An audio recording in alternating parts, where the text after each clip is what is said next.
존재감을 쭉쭉 높여가는 기업 이야기, 업되는 기업 시간입니다. 하수정 경제뉴스 큐레이터 모셨습니다. 어서 오세요. 네, 안녕하세요. 오늘은 어떤 기업입니까? 네, 오늘 소개할 기업은요. 네덜란드 시가총액 1위 기업입니다. 삼성전자, SK하이닉스, TSMC, 인텔이 번호표를 뽑고 줄 서는 곳인데요. 이 기업이 만든 장비 없이는 AI 칩을 단 하나도 만들 수가 없습니다. 반도체 장비 업체 중에서 전 세계에서 가장 영향력이 큰 기업, 바로 ASML입니다. 네, 사실 ASML은 닉네임으로 더 유명하잖아요. 슈퍼을. 네, 맞아요. 이 기업이 최근 이슈가 되고 있다고요? 이 기업의 본사가 네덜란드에 있는데요. 네덜란드에서 11월 20일, 그러니까 바로 며칠 전에 이 기업에 대한 신간이 하나 발간됐습니다. 예. 아직 한국에는 소개되지 않은 책인데요. 네덜란드에서 이 책이 나오자마자 반도체 업계의 선수들 사이에서는 엄청 화제가 되고 있습니다. 제가 사진을 하나 가져왔는데 이제 왼쪽에 있는 사진이 이제 책의 표지인데 네. 네덜란드어로 세상에서 가장 중요한 기계라고 이제 제목이 써 있고요. 이제 붉은색 작은 글씨로 ASML은 어떻게 국제 권력 전쟁에 휘말렸나라고 부제가 달려 있습니다. 네. 이 책의 저자는 디더릭 바질하고 잔 코츠 두 명의 기자들입니다. 네. 둘 다 ASML하고 반도체 산업을 꽤 오래 파오던 그런 기자들이었다고 해요. 근데 이 책이 말하는 세상에서 가장 중요한 기계가 바로 ASML의 노광 장비입니다. 노광 장비라는 게 이제 반도체 웨이퍼 위에 빛을 쏴가지고 아주 미세하게 회로를 그리는 그런 초정밀 프린터라고 생각하시면 되는데 네. 이제 반도체 칩의 성능을 결정하는 핵심 장비고 이 기술을 ASML이 사실상 독점하고 있습니다. 네. 이 책에는 미국하고 중국의 갈등 속에서 ASML의 노광 장비가 어떻게 전략 무기화 됐는가에 대한 내부 스토리를 폭로하는 내용이 담겨 있거든요. 가장 논란이 되고 있는 부분은 ASML이 중국에 있는 엔지니어 그 직원들에게 중국과 관련한 정보를 취합하도록 해서 미국에 보고하겠다. 그러니까 한마디로 미국의 정보원 스파이를 자처했다라는 대목입니다. 야, 이 ASML이라는 그냥 민간 회사인데 네. 이 회사가 미국을 위해서 산업 스파이 노릇을 자처했다는 사실이라면 이거 정말 충격적인 내용인데 네. 책에 구체적으로 뭐 어떤 내용들이 나옵니까? 네, 먼저 배경을 좀 설명을 드리면요. 예. 2023년에 이제 미국하고 네덜란드 정부가 중국을 견제하기 위해서 중국의 노광 장비를 수출하지 말자 이런 합의를 합니다. 네. 그러니까 EUV라는 그런 고성능 장비는 아예 팔지 말고 2024년부터는 DUV라는 그런 범용 장비도 이미 계약된 거 말고 새로운 물량은 이제 주지 말자 이렇게 정부 간에 신사 협정을 맺습니다. 예. 그러고 나니까 ASML 입장에서는 매출이 줄어들 걸 걱정할 수밖에 없잖아요. 예. 그래서 미리 합의된 물량보다 더 많은 물량을 중국에 팔게 됩니다. 그러니까 소위 물량 밀어내기를 한 거죠. 예. 근데 이 사실이 발각되면서 미국 정부가 격분했다라고 전해집니다. 근데 미국이 화가 나면 화가 난 거지 왜 네덜란드하고 ASML이 미국 정부의 눈치를 봐야 되느냐 뭐 이렇게 네. 생각하실 수도 있는데 예. 사실 네덜란드도 이제 다른 국가하고 같이 국가 안보를 미국에 이제 상당 부분 의지하고 있는 구조예요. 그러니까 예. 네덜란드는 북대서양 조약기구 나토의 회원국인데 나토는 겉으로는 다자 군사 동맹이지만 이제 나토 국방비의 70%를 미국이 부담합니다. 그러니까 미국의 영향력이 절대적일 수밖에 없는 거죠. 거기다가 ASML의 노광 장비 안에는 뭐 소프트웨어나 광원 뭐 이런 부분에서 미국의 원천 기술이 여러 개 들어가 있습니다. 그래서 미국은 미국 원천 기술이 일정 비율 이상 들어간 제품은 어느 나라 기업이 만들든 간에 그 미국이 수출 허가할 권한을 가지게 되거든요. 그게 미국의 수출 통제 규정, 그러니까 EAR이라고 하는데요. 그 ASML도 그 테두리 안에 있는 겁니다. 그래서 미국이 중국에 수출하지 말라라고 하면은 그걸 따를 수밖에 없는 구조인 거죠. 네. 근데 이 책의 주장에 따르면 그 ASML이 미국 몰래 이제 더 많은 물량을 중국에 판 게 이제 발각된 뒤에 미국의 신뢰를 이제 ASML ASML이 회복하기 위해서 충격적인 제안을 했다는 건데요. 뭔가요? 우리가 워싱턴의 눈과 귀가 될 수 있다. 스파이가 되겠다라고 ASML에서 미국 정부에 제안했다는 게 이 네. 책의 주장입니다.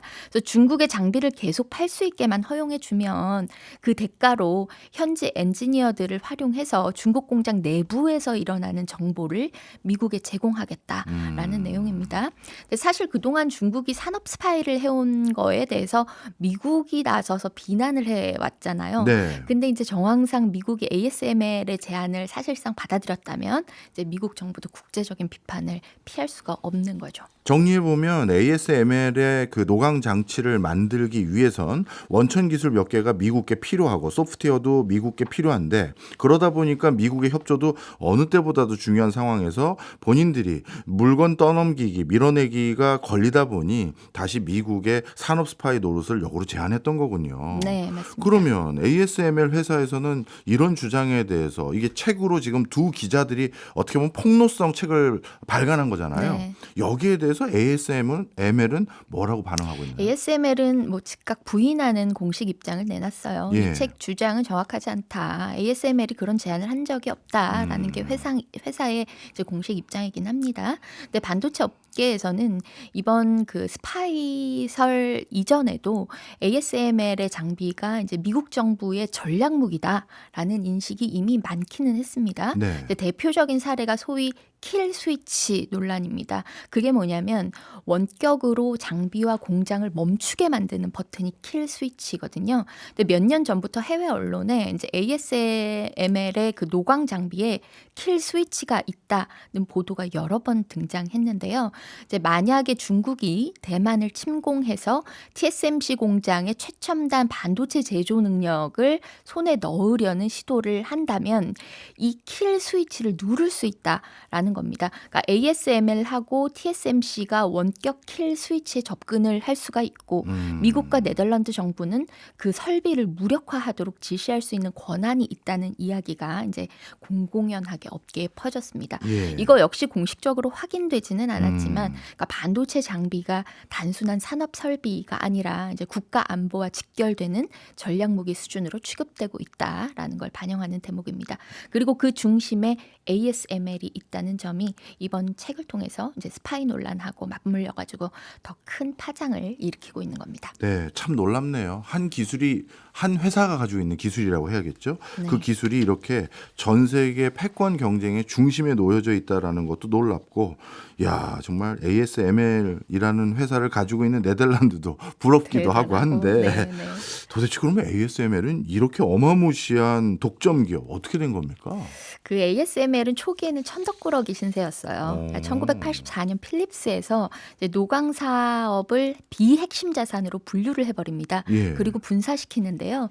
그 분사된 작은 조직이 그 네덜란드 반도체 장비 업체인 ASM하고 합작 법인을 세웁니다. 그게 바로 ASM 리소그래피 ASML입니다. 네. 회사 이름에 들어간 그 리소그래피는 이제 노광이라는 단어하고 거의 뭐 같은 뜻으로 많이 쓰이기는 하는데 이제 엄밀히 말하면 좀 달라요. 그러니까 리소그래피는 반도체 회로를 새기는 전체 기술이고 그 가운데 핵심 단계인 빛을 비춰서 패턴을 찍는 과정을 그걸 노광이라고 부릅니다. ASML은 노광을 포함해서 리소그래피 전체 기술을 보유하고 있는 거죠. 지금이야 뭐 리소그래피가 대단한데 당시에는 성공이 보장된 사업은 아니었습니다. 필립스에서 이 사업은 성공할 가능성이 낮다라고 판단해서 이제 사실상은 버린 기술이나 마찬가지였습니다. 네. ASML은 그 네덜란드 에인트호번에 있는 필립스 건물 옆에 낡은 창고에서 사업을 시작해요.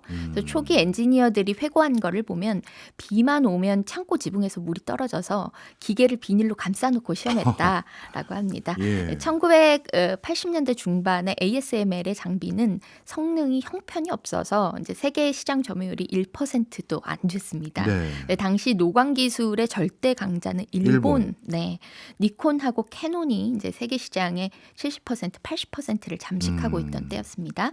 근데 ASML은 두 차례나 파산 직전까지 몰렸고 필립스 내부에서도 그냥 접자 이런 얘기까지 나왔다고 합니다. 야, 제가 생각했던 거랑 전혀 다르네요. 당연히 이런 엄청난 회사는 네덜란드 정부를 비롯해서 국가 뭐 연구소들이 합심해서 막 진짜 엄청난 지원 속에서 만든 줄 알았더니 비가 새는 천장 처음에는 밑에서 초창기에 그랬습니다. 야, 네. 이제 대단한데 그러면 이렇게 점유율도 1%밖에 안 되는 회사, 파산까지 몰렸던 회사가 이런 기적을 어떻게 만든 거예요? 그러니까 1991년에 기적과 같은 반전이 일어납니다.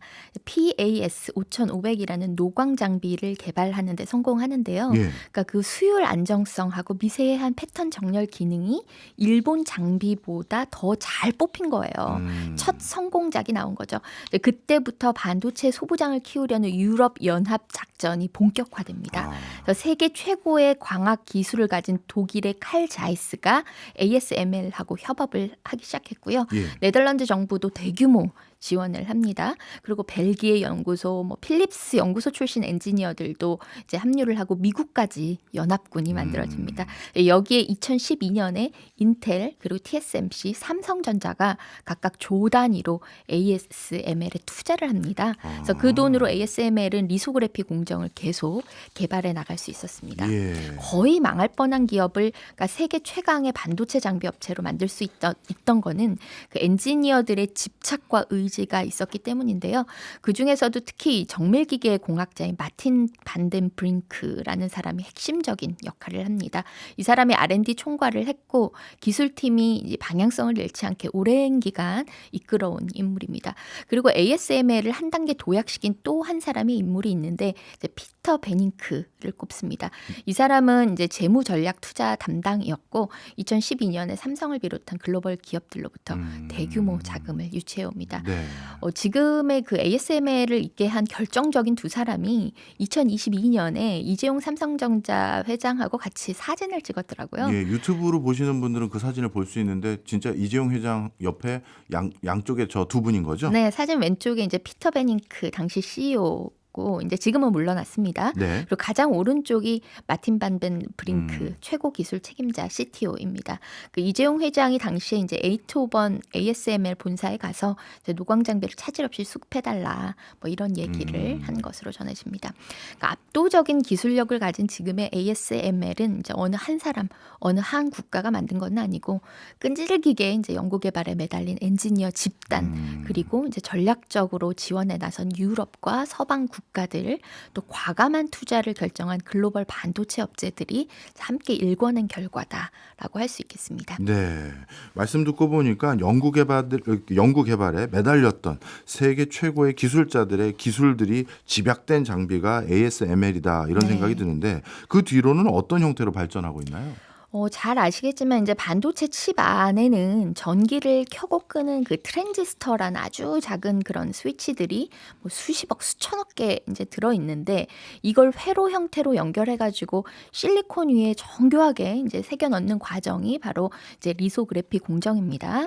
근데 이 과정에서 0.1%라도 이제 오차가 생기면 수십억 개 회로가 이제 한꺼번에 어긋나면서 칩 전체가 폐기되거든요. 그러니까 리소그래피가 칩의 운명을 결정한다는 말이 있을 정도입니다. 예. 그래서 회로를 얼마나 작고 정확하게 그릴 수 있느냐에 따라서 이제 칩의 성능이 결정이 되고 또 칩이 먹는 전력의 양이 또 달라지고요. 또 같은 크기의 웨이퍼에서 몇 개나 뽑아낼 수 있느냐, 즉 단가도 바뀝니다. 네. 그래서 리소그래피는 그냥 그림 그리는 장비가 아니라 이제 반도체의 성능, 전력, 가격까지 결정하는 핵심 공정인 겁니다. 근데 회로를 새길 때는 빛을 사용하잖아요. 예. 근데 빛의 파장이 짧을수록 더 미세한 회로를 새길 수 있기 때문에 이제 파장 길이에 따라서 장비 수준이 달라집니다. 우선 가장 일반적으로 쓰이는 장비가 DUV라는 건데 네. 그 ASML뿐만 아니라 니콘, 캐논도 DUV는 만들 수가 있습니다. 그렇군요. 저도 노광 장비 관련한 세미나 한번 참석했는데, 야, 네. 그 저 같은 일반인들이 쉽게 이해할 수 있게 비유를 든 게요. 네. 어느 정도 정확도입니까? 물어봤더니 지구에서 달에 있는 50원짜리 동전을 정확히 맞추는 정도의 정확도다라고 하더라고요. 야, 이거 정말 대단하구나 했는데. 네. 자, 그런데 DUV 말고 EUV, 이 장비가 제일 주목받는 거잖아요. 맞아요. 그러니까 EUV라는 장비가 있는데요. 이건 DUV보다 훨씬 짧은 빛을 사용하고 오직 ASML만 만들 수 있습니다. EUV 장비 가격이 한 대당 뭐 2천억 원, 3천억 원 정도 하는데요. 예. DUV가 보통 1억 달러 밑이에요. 그러니까 1,000억 원 정도 하니까 EUV는 뭐 두세 배는 줘야 된다는 거죠. 네. EUV는 DUV처럼 여러 번 겹쳐 찍지는 않고 한 번에 더 미세한 회로를 찍을 수 있기 때문에 수율이 하락하는 요인이 줄어듭니다. 네. 뭐 아이폰, 갤럭시, 엔비디아 GPU 모두 EUV로 이제 생산이 됩니다. 미국은 이 EUV 기술을 중국에 판매 금지하고 있거든요. 네. 그래서 중국이 사고 싶어도 살 수 없는 상황입니다. 그래서 가장 또 첨단 모델이 하이 NA EUV라는 게 있어요. 예.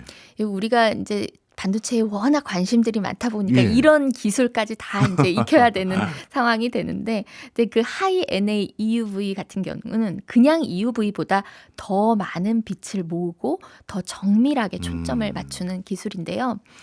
일단 이제 글씨 쓰는 펜으로 비유를 하면은 DUV는 이제 두꺼운 사인펜, 그리고 EUV는 뭐 초정밀 제도용 펜, 네. 그리고 하이NA EUV는 초정밀 마이크로펜에다가 돋보기까지 씌워가지고 더 세밀하게 새길 수 있게 한다. 뭐 이렇게 이해하면 쉽습니다. 네.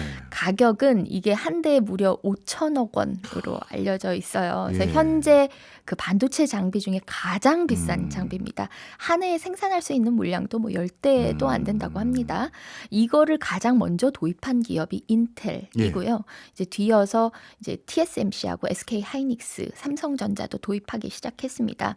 근데 이게 이제 AI 그리고 슈퍼컴퓨터, 양자 기술 이런 산업의 패권을 선점하기 위해서는 이 장비가 이제 반드시 필요하기 때문에 엄청난 가격에도 불구하고 이제 기업들이 경쟁적으로 도입하고 있는 겁니다. 네, 말씀 듣고 보니까 이 리소그래피 첨단 기술 이걸 누가 먼저 도입하고 활용하느냐가 미래 산업에서 선점할 수 있는 중요한 관건인 것 같으니까 이런 분위기가 흘러가는 것 같은데, 그러다 보니 자연스럽게 ASML이 미국과 중국의 반도체 전쟁의 중심에 놓인 거잖아요. 네, 맞아요. 그 미국 정부가 중국에 대한 수출 제한 수위를 계속 높이고 있거든요. EUV는 물론이고 이제 DUV 장비도 신규로는 이제 중국 수출을 최소화하도록 막고 있고, 이제는 기존에 중국에 판매된 장비의 유지 보수 서비스까지 제한하는 방안이 논의가 되고 있습니다. 예. ASML 입장에서는 좀 부담스러운 상황이에요. 이제 여전히 전체 매출의 40% 정도는 중국에 이제 DUV 팔아가지고 이제 매출 올리고 있거든요. 예. 그래서 최근에 3분기 컨퍼런스 콜이 있었는데요. 내년부터 중국에서 나오는 매출이 크게 감소할 것이라고 회사에서 언급을 했습니다. 실적은 그동안 워낙 좋았어요. 최근 몇 년간 쭉 성장세를 이어왔는데 지난해 연간으로 보면 매출이 우리 돈으로 48조 원, 순이익은 12조 원을 냈습니다. 예. 하이 NA EUV 같은 그 초고가 장비 수요가 있기 때문에 이건 호재가 될 수 있지만 이제 중국 매출이 내년부터 크게 빠지는 것을 감안하면 뭐 내년 매출은 올해와 비슷한 수준 이렇게 예상이 되고 있습니다. 이렇게 중요한 장비가 중국에 제대로 공급되지 않으면 중국의 반도체 산업은 물론이고 AI 관련한 산업도 결국 타격을 입을 수밖에 없을 것 같은데요. 그게 바로 미국의 노림수이긴 합니다. 하지만 이것도 위험한 전략인 게 예. 중국이 희토류를 쥐고 있잖아요. ASML 장비에도 뭐 네오디뮴, 뭐 디스프로슘, 테르뷴 뭐 이런 희토류가 들어가는데 이게 다 중국 의존도가 절대적인 광물이란 말이죠. 예. 그래서 지금 당장은 희토류를 받는데 문제가 없더라도 나중에 보복당할 가능성 때문에 불안할 수밖에 없는 그런 상황입니다. 네. 그래서 중국이 희토류 제한을 걸면 ASML뿐만 아니라 그 장비를 들어오려고 계획 중인 우리나라, 그러니까 한국도 타격을 입을 수밖에 없습니다. 게다가 이제 중국이 지금 노광 장비를 자체 개발하려고 안간 힘을 쓰고 있거든요. 네. 이제 심지어 ASML의 그 DUV를 분해해가지고 다시 설계해보려다가 실패하는 일도 벌어졌어요. 그래서 장비를 열었는데 다시 못 닫은 거죠. 그래서 중국 측이 ASML에 다시 조립해달라고 요청하는 그런 총극까지 벌어졌다는 보도가 나오기도 했습니다. 예. 리소그래피는 이제 워낙 복잡하고 까다로운 장비라서 쉽게 그 기술을 따라잡기는 어려워요. 네. 그 ASML이 EUV 기술 개발하는데 20년 이상 걸렸고요. 유럽 전체의 기술 동맹까지 맺고 10조 원 이상 연구 개발비를 퍼부었습니다. 중국은 리소그래피 기술 자립을 위해서 정부 차원에서 전폭적인 지원을 하고 있고 또 중국 기업들도 기술을 축적하고는 있거든요. 근데 시간은 걸리겠지만 개발하려는 시도는 계속 있을 것으로 보입니다. 네, 이렇게 시장에 절대적인 지위를 가지고 있는 장비인 ASML의 노광 장치 같은 거 네. 우리나라는 못 만듭니까?